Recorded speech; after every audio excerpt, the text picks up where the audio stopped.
Ile ya muhimu zaidi ni barabara hii ya kutoka kule Rironi kuja hapa Nakuru kwenda mpaka Mau Summit.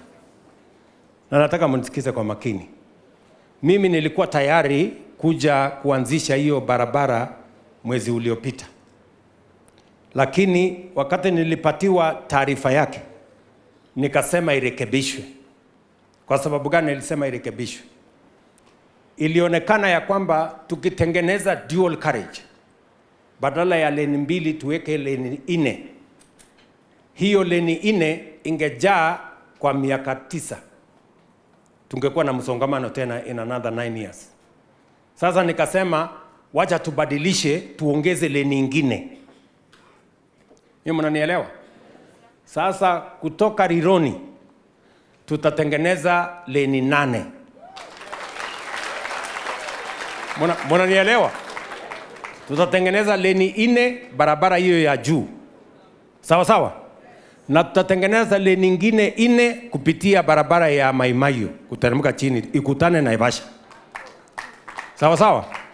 Alafu ikikutana na Naivasha, kutoka Naivasha mpaka Nakuru, badala ya leni 4 sasa tutatengeneza leni 6.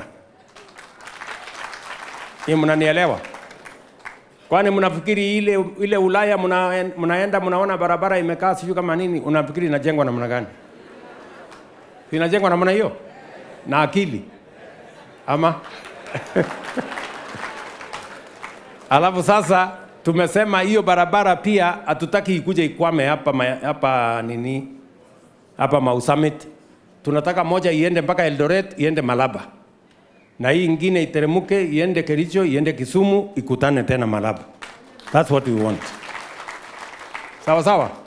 So tumekubaliana na hawa watu, sasa wanamalizia mwezi wa 11 tarehe kama 10 hapo nitakuwa hapa kuanzisha hiyo barabara. Tunaelewana? Si saa zingine watu wanalala hapa Gilgil. Hapa Naivasha watu wanasongamana mpaka wanalala kwa barabara. Na watu wanahangaika zaidi si ni watu wa Nakuru. Ama namna gani? So mimi nataka tukubaliane na nyinyi. Madaraka kwa mapenzi ya Mungu ya 2027 tarehe 1 mwezi wa 6 tunafanyia hapa Nakuru kwa Afraha Stadium. Na tutakuja na ndege kwa sababu barabara itakuwa tayari. Tutakuja ama namna gani? Tunaelewana?